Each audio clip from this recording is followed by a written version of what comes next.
Aleluia. Aleluia. Glória ao Senhor. Glória ao Senhor. Graça e paz, meus amados e amadas irmãs. Eu vou saudar em russo, em respeito. Tia-avó, ela é minha única tia-avó viva ainda. Slava Bohu, bratri e siostri. A paz do Senhor, meus amados e amadas irmãs. Trago o abraço e trouxe ela na mala junto, né? Não que ela seja uma mala. Ela é um amor de pessoa. Olha, semana passada eu estava em Porto Alegre. Trago o abraço, pastor e amada igreja, da Igreja Pentecostal Slava lá. Que a graça seja multiplicada em vocês. Que esse amor, que esses laços que nos unem, né? Eles sejam cada mais vezes fortalecidos pelo nosso Senhor Jesus Cristo. Obrigado, irmão. E hoje, quem veio aqui escutar a palavra agora, diz glória a Deus aí. Quem veio bater papo diz aleluia. Tão esperto. Hoje ninguém pega vocês. Ninguém pega. E eu quero falar hoje a respeito. Deus colocou uma palavra que o Senhor falou, né, pastor, das expectativas. Eu tinha muita expectativa muito grande quando o pastor Edson ministrou. Uma palavra tremenda. Já me botou na prova. Depois o Senhor ministrou domingo passado. A pastora ministrou quarta-feira. Eu buscando o Senhor, dizendo: Senhor, me dá uma palavra gostosa para compartilhar com a tua igreja. E Deus me colocou no coração um salmo muito conhecido, mas um salmo, irmãos, que não está escrito no livro dos Salmos, porque nem todos os salmos eles estão dentro do livro dos Salmos, que é o inário dos cânticos de Israel. Existem salmos no Êxodo, existem salmos no livro de Samuel, existem salmos no livro do Apocalipse. E este salmo particularmente que eu quero falar, ele trata da confiança em Deus, que nós temos que ter em Deus, escrito de uma forma poética, por um profeta. O profeta escreve coisas poéticas? Escreve. Profeta Abacuque, capítulo 3, versículo 17 ao versículo 19. Aleluia. Quero agradecer mais uma vez pelas orações dos irmãos, pela oportunidade de esse jovem pregador poder compartilhar da palavra do Senhor essa noite. Abacuque, capítulo 3, versículo 17.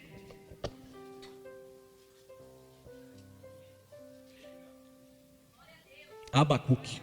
Certa vez, irmão, vou quebrar um pouco a seriedade do momento. Fui visitar uma igreja muito pequena no interior do Rio Grande do Sul. Igreja aquelas de pau, telhadinho de madeira, simples, mas cheia da presença do Senhor.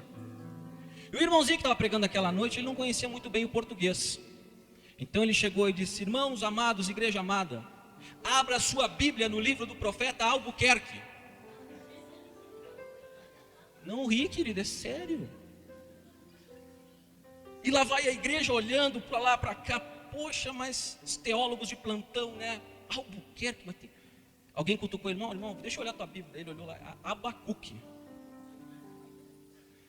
Irmão, nós temos que dar graças a Deus pelo conhecimento que Ele é derramado para as nossas vidas.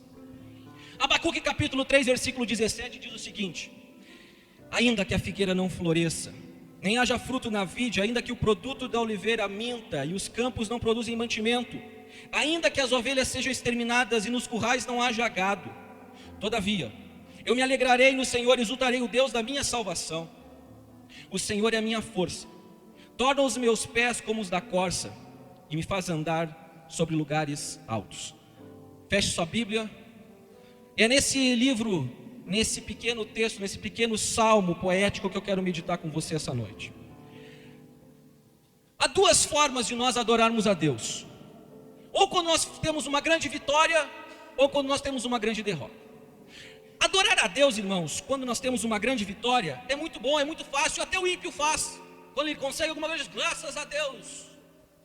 Agora, quando nós queremos adorar, e aí eu vejo a diferença, adorar a Deus quando está na prova, passando dificuldade, com toda a situação adversa, é aí que a gente vê realmente quem é crente.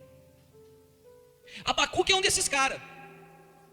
É um profeta cujo nome quer dizer abraçador. E ele escreve seu livro em 3 capítulos. curtinho, para quem gosta de ler, curto, 3 capítulos, mas uma profundidade imensa. No segundo capítulo dele, ele escreve uma frase célebre, uma frase tão profunda em conhecimento e sabedoria, que o apóstolo dos gentios, o apóstolo Paulo, ele pega essa frase e escreve uma carta linda, complexa, mas completa, a carta magna dele, a carta aos Romanos, em cima de uma palavra do livro de Abacuque. Um dos marcos do cristianismo, Martinho Lutero, aceitou a Cristo por causa desse verso que está no capítulo 2 e que se chama: que o justo viverá pela fé. Abacuque escreveu isso, mas Abacuque, ele estava vivendo momentos terríveis, difíceis, os piores momentos da sua vida, quando ele escreve esse salmo. Porque ele, como profeta, ele via a nação sendo destruída, dizimada. Ele via a fé judaica sendo rebaixada e praticamente extinta daqui a alguns anos. Ele não via esperança para a sua família, para os seus filhos, para os seus netos. Ele não conseguia ver nada. Por quê? Porque estava surgindo um grande império, o Império Babilônico, coordenado, comandado por Nabucodonosor, que viria e marcharia contra todas as cidades daquele lugar, para tornar um grande império. Ele vinha dizimando todas as coisas. E Abacuque escreveu essa linda canção, nesse momento. Quando vem lutas e batalhas na nossa vida, creio e acredito eu, que tem 2 propósitos: o propósito divino e o propósito do nosso inimigo. Qual é o propósito divino? Que a gente se torne pessoas melhores. Quer ver só? Pensa comigo. Quando nós estamos na prova, nós somos mais humildes. Quando nós estamos na prova, nós oramos mais. Quando nós estamos nas provas, nós jejuamos mais. Quanto mais nós estamos na prova, mais perto e mais íntimos de Deus nós estamos. E se nós estamos mais próximos e íntimos de Deus, mais o reflexo da glória dele nós vamos refletir. Portanto, nós somos pessoas melhores. Agora, qual é o propósito do nosso inimigo? Te colocar e deixar tu numa prova. São 3, na realidade, não são 1, são 3. Fazer você pecar, fazer você transgredir, e o terceiro é fazer você blasfemar. Só que ele é inteligente. Ele não é burro. Ele tem mais de 3.000 anos de vida. E ele sabe que quando alguém vai pecar, ele vai, só isso não basta. Porque a nossa Bíblia, a minha Bíblia fala que o sangue de Jesus, quando nós pecamos, ele nos purifica de todo o pecado. Pecado não adianta só então nós temos que ser mais profundo. Então o inimigo pensa assim: então vou fazer ele transgredir. Transgredir também não só adianta, porque o grande profeta messiânico Isaías, ele fala lá que ele foi moído pelas nossas transgressões. O castigo que nos traz a paz hoje estava sobre ele, pelas suas pisaduras nós fomos sarados. Então pecado e transgressão tem jeito. Não é que ele não quer que a gente faça. Não estou falando heresia, acompanhe o pensamento. Mas ele quer mais a fundo. Ele quer o terceiro, que você blasfeme. Porque pecado contra o Espírito Santo, contra blasfêmia contra o Espírito Santo, não tem jeito. Então, além de você pecar, além de você transgredir, ele quer que você blasfeme. E Abacuque sabe muito bem disso. Quando ele começa a escrever essa linda poesia, ele diz assim, ainda que a figueira não floresça. Por que ele não disse ainda que a figueira não dê frutos? Porque para nós muitas vezes o fruto é mais importante do que a flor. Mas a figueira, ela não dá flor. A figueira só dá flor, folha. A figueira brava do Oriente, ela é a única planta no mundo com uma capacidade que não tem outras. Ela tem uma folha larga, comprida, e que tem o poder de absorver todo o calor, toda a energia que o sol emite. É a única planta que consegue absorver o calor e absorve para viver. Então isso quer dizer que na rua, lá no deserto, enquanto está um calor de 50 graus, embaixo da figueira tem uma fresca de 30.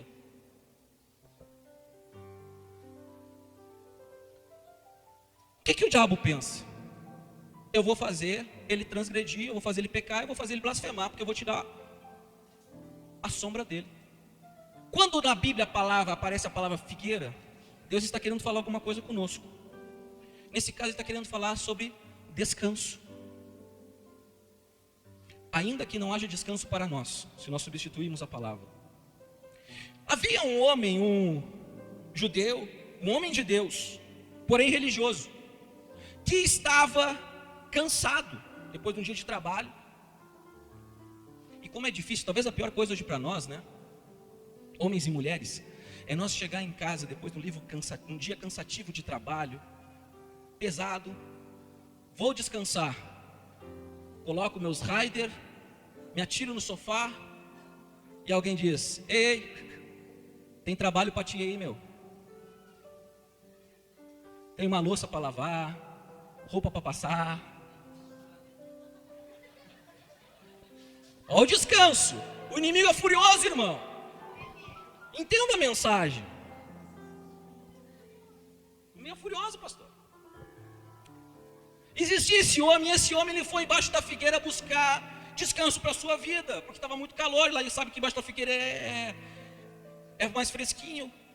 E alguém chega para ele e diz assim: ó, ei, Natanael, nós encontramos o Messias.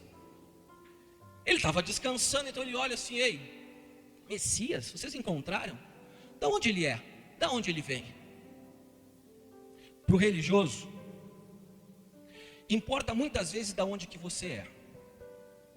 Importa muitas vezes o que você tem, se tem posição social, financeira, política. Importa muitas vezes se você está bem vestido, bem arrumado, um belo carro. Importa para isso para o religioso. Só que o religioso ele não se contenta só com isso, ele vai mais além. Quando dizem para ele: olha, ele veio de Nazaré, e aí ele julga. E pode vir alguma coisa boa de Nazaré. Talvez hoje no nosso meio nós temos muitas pessoas que são julgadas por aquilo que você era, por aquilo que você tinha, por aquilo que você foi, talvez até porque você é hoje. Mas hoje o autor e consumador da nossa vida está aqui. Ele diz que apaga todo o nosso passado e faz nova todas as coisas. Esse é Jesus que nós cremos. Ele é diferente da religião, porque a religião ela condena, a religião mata, mas Jesus veio para dar vida, e vida em abundância para as nossas vidas. Aleluia. Abacuque, então, o diabo pensa: eu vou tirar a folha, e ele corta todas as folhas da figueira. Abacuque está cansado, depois de trabalhar, então ele diz: eu vou correr embaixo da figueira. E quando ele chega perto e olha a figueira que não tem mais folhas, ele já havia escrito antes que o justo viverá pela fé. E se o justo vive pela fé, ele não vive pelas coisas que ele está vivendo e passando no momento. Ele está vivendo pelas coisas que virão. Porque a fé é o firme fundamento das coisas que a gente não vê, mas que a gente espera. É confiança. Ele vive na confiança. Então ele diz, o diabo diz para ele: tu vai pecar, ele vai blasfemar. E o que ele faz? Ele levanta a mão lá em cima e diz: todavia eu me alegrarei e exultarei o Deus da minha salvação. Aleluia! Aleluia! Não acaba por aí. O diabo olha para ele e olha assim: impossível, eu tirei o descanso dele e ele assim adorou. Já sei o que eu vou fazer.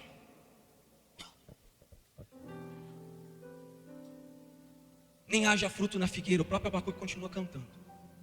Quando vem a palavra na Bíblia, não há de fruta na vide, desculpa, vide, videira, uva, vinho, Deus quer falar alguma coisa conosco a respeito de alegria. Mas não somente alegria, mas também como transformação. Por quê? Porque quando Jesus estava naquele casamento em Canaã da Galileia, todo mundo se lembra? Jesus foi lá e transformou água em vinho. Nem todos os nossos relacionamentos, nosso casamento, é só alegria. Ou é? Só alegria? Não. Mas uma coisa não pode faltar, que é a transformação. Quando antes de nós casarmos, cada um de nós tinha os seus hábitos. Antes de eu casar com a minha esposa, a mulher mais linda do universo, que está lá dando aulinha para as crianças hoje, eu tinha os meus hábitos de acordar, como lavar, escovar os dentes, como fazer minhas necessidades, deixava a roupa, a toalha em cima da cama, muitas vezes, dormia até mais tarde. Só que depois que eu casei, eu tive que me adaptar a uma nova vida, eu tive que mudar, eu tive que dar uma transformação, porque ela veio com os hábitos dela também. E quando ela veio com os hábitos, a gente teve que ter uma sinergia, uma fusão, uma transformação dos nossos velhos hábitos em hábitos novos. Eu não pude mais deixar a toalha em cima da cama, molhada. Eu tive que pegar, depois de tomar banho, pegar minha roupinha e botar direitinho lá onde para lavar. Eu tive que começar a ajudar a lavar louça em casa, a passar roupa. Às vezes queima, irmã. Às vezes queima a camisa, mas o que vale é a atitude. Inimiga furiosa, pastor. Teve a mudança. E assim tem que ser na vida do cristão. Porque se o nosso casamento vira água, meu amado, a água é insípida. Insípida e não tem sabor, não tem cor, começa a ficar sem prazer, sem gosto. Mas se você tem Jesus no teu casamento, é diferente. Aí tu faz o seguinte, peraí, segura. Tu pega o teu casamento que está virado em água, chega Jesus, quero ter um particular contigo. Chega lá, Senhor, te ajoelho, me humilho diante da tua presença. Eu trago aqui a água do meu casamento. Por favor, Senhor, transforme novamente em vinho. Me dá alegria na minha vida. Me dá prazer com meu esposo. Me dá prazer na minha casa. Me dá prazer. Jesus tem esse poder para fazer na tua vida. Ele muda todas as coisas. Ele quer mudar essa noite. Porque casamento, irmão amado e minha amada, também é renúncia. E nem todos estão dispostos a entrar num relacionamento. Não estava nada no script, pastor. Nem todos estão aptos a entrar no relacionamento e dizer, eu me renuncio de tudo que eu fazia antes. Existem muitos cristãos, 20, 30, 40 anos de igreja, que são homens e mulheres maravilhosamente bem, de Deus, que oram, homens e mulheres que jejuam, que se entregam à obra, que buscam a presença do Senhor, mas que não conseguem enxergar durante todos esses anos transformação na sua vida, na sua casa, em seu ministério. Conhecem o Deus, o Jesus da transformação, mas não conseguem viver a transformação.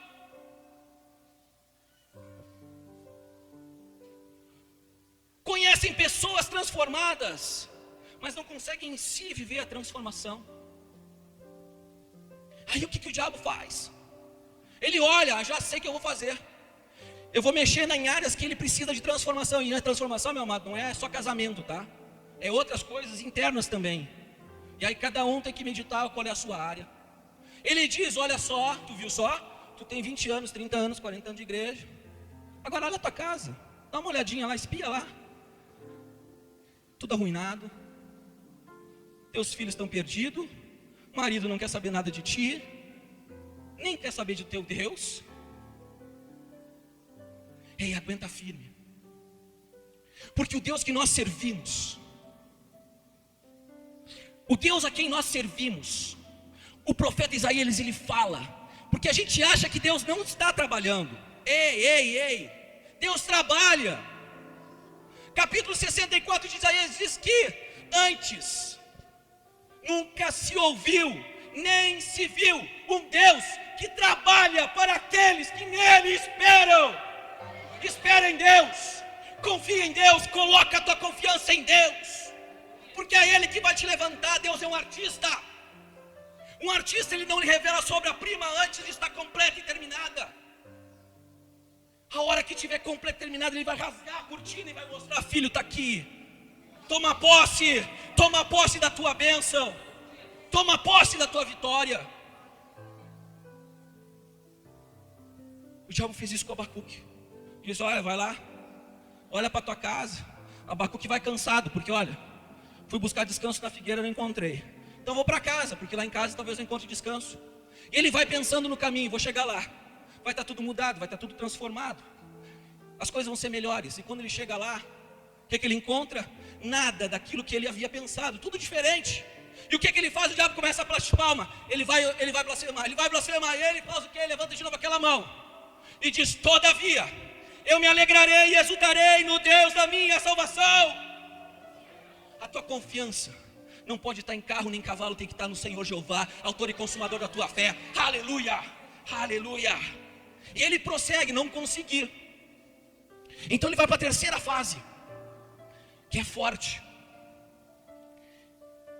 E o produto da oliveira minta. Quando a Bíblia está falando de oliveira, azeite, está falando do quê? Da presença do Espírito Santo nas nossas vidas. E aqui eu quero distinguir e separar duas coisas, que é dom e unção, que são coisas diferentes. Dom é um presente de Deus. Todos os homens podem receber esse presente. O dom da vida, por exemplo, todos nós recebemos, tanto o ímpio quanto o crente. O ímpio também pode receber dom. Quantas pessoas não gospels, quantas pessoas que a gente vê cantando e fazendo tanto sucesso aí fora. Talvez nós, quando é das épocas das trevas lá, quando ia num show do Zezé de Camargo e Luciano, aqueles dois tampinhas de 1,5 metro de altura, eles começavam a cantar aquela coisa e falar, ai, ui, ui, ui, ui, ui, ui. Aquilo ia atingir o coração daqueles zananá. E aí, o que eles sentiam? Os Arnold Schwarzenegger da vida. 1,5 metro, por quê? Porque eles têm um dom nas suas vozes. Unção é diferente. Unção é diferente. O que é unção? Unção é uma capacidade extraordinária, que a gente não encontra nas faculdades da vida, nem nas faculdades de teologia, nem nas prateleiras de supermercado, nem tampouco nas rodas dos amigos. Unção Deus dá para quem Ele quer, a hora que Ele quer e quando Ele quer. Não fique olhando por irmão, porque que ele tem e eu não tenho. Deus deu para ele, Deus escolheu ele, amém, glória a Deus, obrigado Senhor pela vida dele. A salvação é de graça, eu sempre falo isso, a salvação é de graça. A unção ela custa caro. É busca incessante, e Deus vem e dá. Essa unção ela serve para 3 coisas. 3 coisas serve unção. Ela serve para nós ter aquilo que nós nunca teríamos se nós não tivéssemos a unção. Ela serve para nós chegar aonde nós nunca chegaríamos se nós não tivéssemos unção. E a terceira coisa, ela serve para a gente ser aquilo que a gente nunca imaginou ser. Com a unção de Deus, nós vamos ser aquilo que nós nunca imaginamos ter. Nós vamos chegar aonde a gente nunca imaginou chegar. E nós vamos ser aquilo que a gente nunca imaginou ser. Essa é a unção. Abacuque vê, olha, não tinha descanso, não vi transformação, então o que eu vou fazer? Pastor, eu vou na igreja, porque lá eu sei que eu vou sentir a presença do Espírito Santo na minha vida. E lá vai ele a caminho da igreja. Agora me veio na mente, quando eu estava meditando nessa mensagem, será que são todos os dias da nossa vida que nós sentimos a presença do Espírito Santo nas nossas vidas? Será que quando nós estamos indo para o trabalho atrasado e alguém corta a nossa frente, a gente sente a presença do Espírito Santo ali na nossa vida? Será que quando nós acordamos rapidamente, a gente chuta a quininha da cama com o minguinho e o minguinho faz assim, ali a gente sente a presença do Espírito Santo na nossa vida? Irmãos, nós não podemos ser hipócritas. Nós somos de carne e osso, nós somos seres humanos. E enquanto nós formos seres humanos e estivermos nessa terra, nós sempre estaremos numa evolução. Ou alguém nasceu do tamanho que está hoje, sabendo qual a sabedoria que tinha lá 10, 15 anos atrás. Deus faz essa evolução nas nossas vidas. Quando Abacuque chega na igreja, o que acontece? O diabo mais uma vez com as suas sutilezas, lançando setas. Por isso a armadura de Cristo, do crente, tem que estar sempre impecável, sem brecha. Olha lá o pastor, as dificuldades que o pastor está passando, está vendo? Está vendo o sapatinho da irmã lá? O cabelinho dela? Pô, mas aquele não é irmãozinho de Deus, olha lá o carrinho dele, caindo em todos os pedaços. Crente que vem com uma crítica, não vem prestar culto. Porque quando nós estamos aqui para prestar culto. É aqui que o Senhor ordena a bênção dele.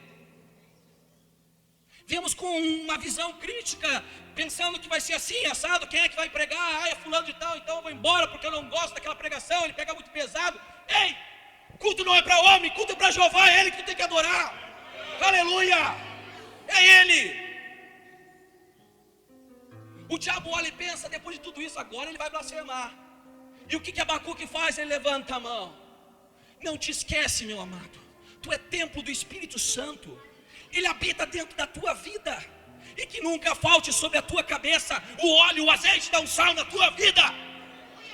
Ele levanta a mão e diz: todavia eu me alegrarei e exultarei o Deus da minha salvação. Aleluia. O diabo começa a ficar preocupado. Tentei 3 vezes, não deu certo. Então vou fazer mais uma. Agora eu tenho certeza que ele vai cair. E nos campos não haja o quê? Mantimento. Quando a Bíblia começa a falar de campo, mantimento, alguma coisa desse tipo, está falando de finança. Aí o diabo pensa: eu vou tocar nas finanças dele, porque tocando nas finanças dele ele vai blasfemar. Por que nós trabalhamos? Ou para sobreviver ou para viver. A oração do crente que sobrevive, ela é assim: Senhor, eu me humilho diante de Ti.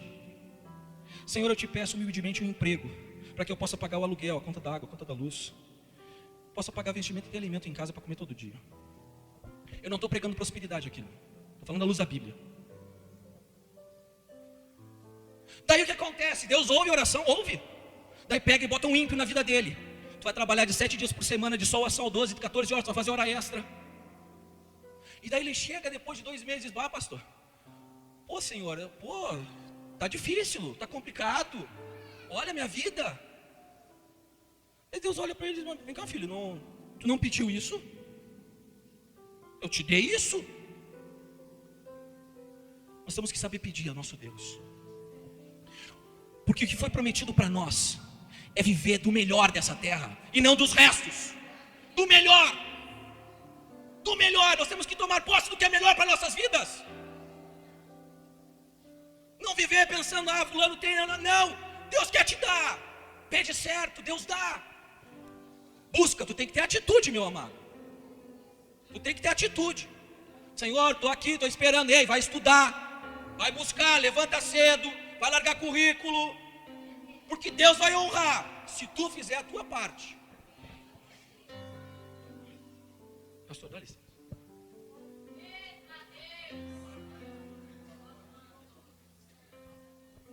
Está quente. Abacuque perde as finanças e mesmo assim levanta a mão e diz: todavia eu me alegrarei e exultarei o Deus da minha salvação.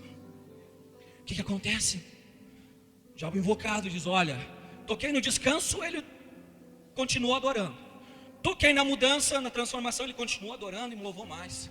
Toquei no culto e ele não blasfemou. Toquei nas finanças e nada, então agora eu já sei. Uma das últimas cartadas.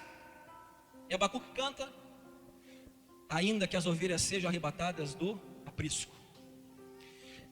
Toda vez que a Bíblia fala alguma coisa em relação à ovelha, ela está falando de paciência. Deus está falando conosco sobre paciência. E é uma coisa tão profunda que a gente tem que esconder lá no fundo da nossa alma. Porque como é fácil a gente se tornar impaciente. Como é fácil. Dentro de nós, nas nossas vidas, nós temos 2 animais que vivem aqui dentro. Irmão Cristo, heresia. Não. A irmã Adriana leu essa mensagem na quarta-feira. Dentro de nós temos um bode e uma ovelha. Um bode e uma ovelha. Só que são 2 animais totalmente diferentes. Quando o sacerdote ia sacrificar o bode, ele pegava o bode pelo chifre. Só que o bode sabia que ele ia morrer. Então o que ele fazia? Ele fazia um barulho, levantava poeira, rosnava, mordia, gritava, dava chifrada. E a ovelha fazia 2 coisas: ficava muda e chorava. Como nós temos que aprender a sermos ovelhas, irmãos. E como é difícil aprender a ser ovelha. Porque a ovelha muitas vezes vai escutar coisas que não queria escutar. Muitas vezes a ovelha vai estar abatida esperando uma palavra de consolo, vai estar no chão, esperando uma mão amiga lá, uma palavra dizendo: vem cá, filha, eu estou aqui contigo. E daí o bode toma conta de nós e nós vamos lá e aproveitamos e empurramos ela que já está no precipício, dizendo: eu não te avisei? Não te disse, meu amado, que tu não conseguiria isso? Tu não orou antes para Deus para pedir direção dele?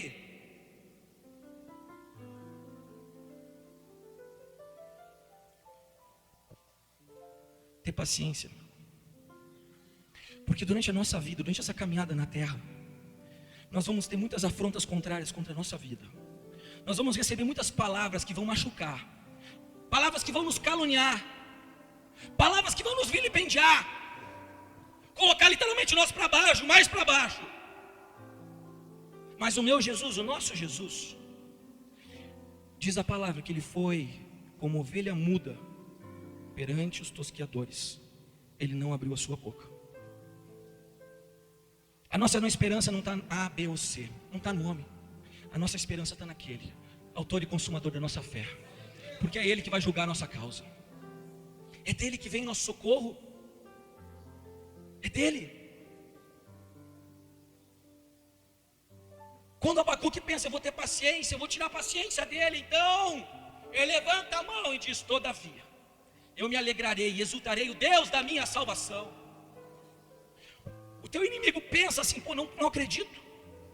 Eu tirei o descanso, eu tirei a transformação, eu tirei o culto, eu tirei a finança, eu toquei na paciência dele.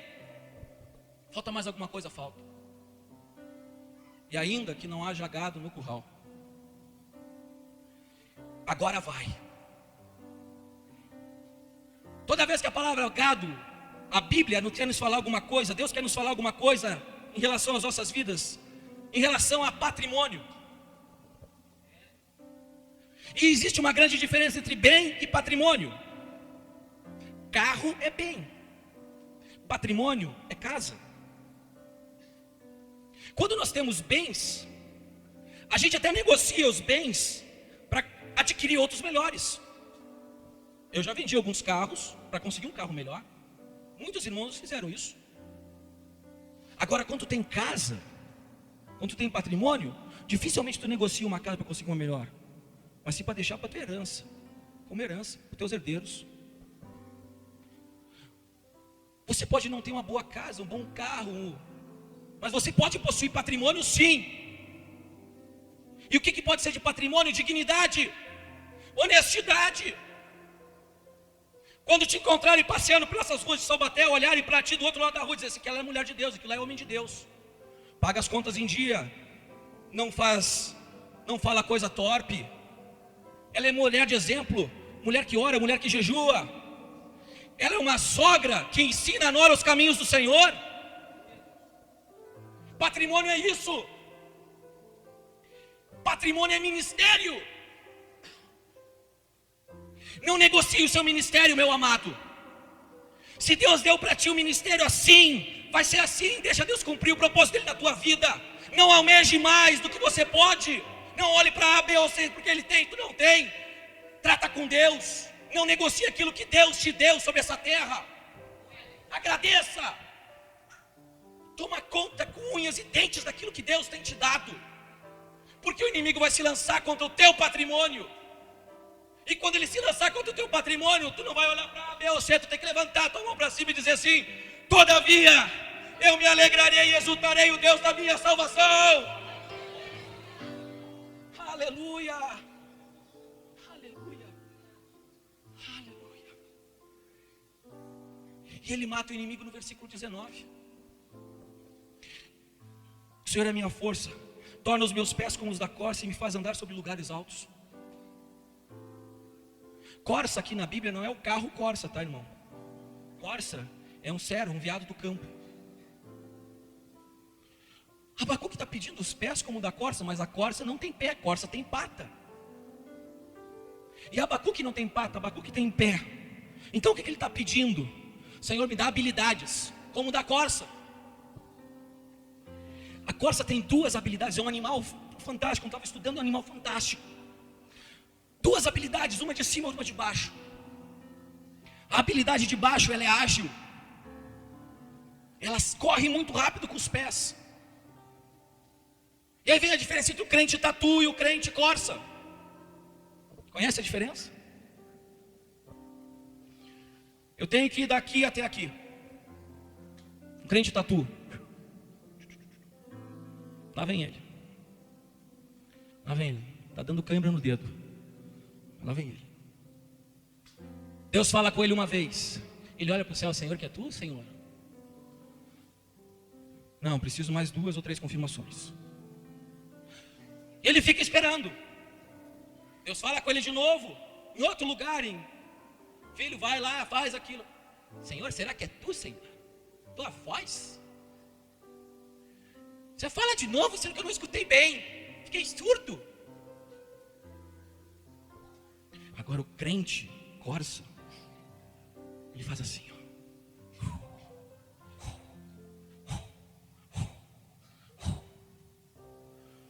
Deus não precisa nem falar para ele. Deus só faz um gesto e ele sabe. Ele sente, porque ele é íntimo, porque ele busca. Quantos nós, papai, muitas vezes apanhei, mas várias vezes depois de apanhar, eu já sabia que só o olhar do papai só fazia assim, e eu já sabia o que ele queria. Deus é assim conosco, meu amado. Às vezes Deus não precisa nem falar, nós temos que sentir a voz de Deus, o toque dele no nosso coração, e fazer como ele quer, não como nós queremos. Porque a pior coisa para um crente é achar que ele pode transformar alguma coisa, enquanto ele não pode nada. A segunda arma poderosa que a corça tem, ela é de cima. É o poder olfativo que ela tem. Ela só perde para um animal em poder olfativo, que é para o urso. O poder olfativo do urso é 153 vezes maior que o do ser humano. O urso consegue sentir cheiro de mel e outras coisas que ele gosta a 5 quilômetros de distância. Não é o que eu estou falando, irmão, é a ciência. A corça tem um poder olfativo 53 vezes maior que o ser humano. Ela consegue perceber, sentir cheiro a 3 quilômetros de distância. Quando ela percebe o perigo, quando ela está no meio do mato e ela percebe o perigo, ela faz uma coisa. Ela se curva. Sinal de humilhação. E ela olha para trás com o tronco e com o pescoço. E ela bota o faro dela em ação, para saber e detectar aonde que está o perseguidor, o predador dela. E aí tem 2 coisas. Primeira, o teu perseguidor e o teu predador também sabe farejar. Talvez ele não tenha o faro tão apurado como o teu, mas ele sabe farejar. O que ele faz? Ele vai atrás do rastro. E aqui eu aprendo que o perseguidor nosso sempre está atrás. Ele nunca vai estar na frente, porque quem está na nossa frente é o Senhor Jeová dos Exércitos. O teu perseguidor sempre atrás. Então o que ela faz? Ela baixa, olha, farejou, está a tantos quilômetros naquela direção. E ela faz uma coisa linda. Ela vira para frente, empina o tronco. E o que ela faz? Sai correndo? Não. Ela suspira. Salmo 42. Como a corça suspira por águas, por ti, Senhor, suspiro eu. Ela suspira 15 vezes.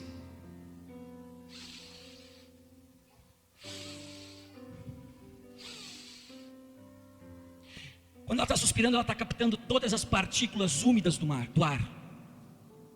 E buscando qual é o rio, qual é o riacho, qual é o córrego mais próximo que ela está encontrando.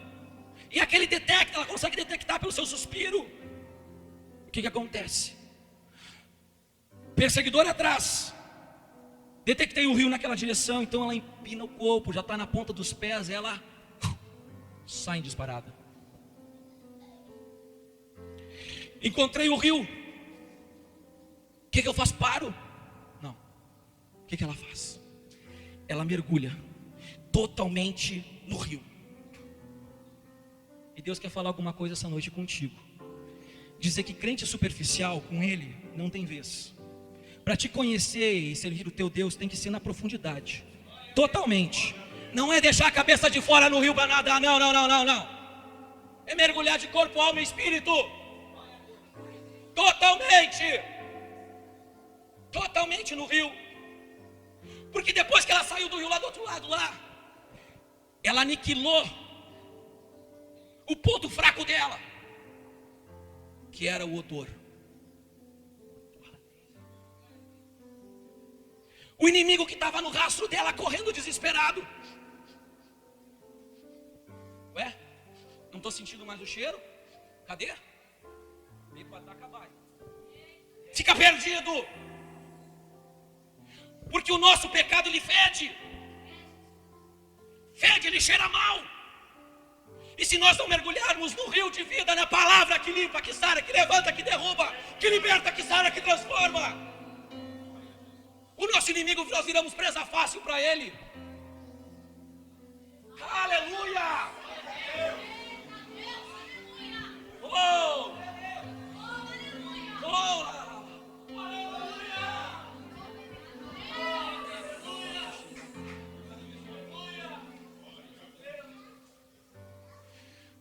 Coloque-se de pé essa noite.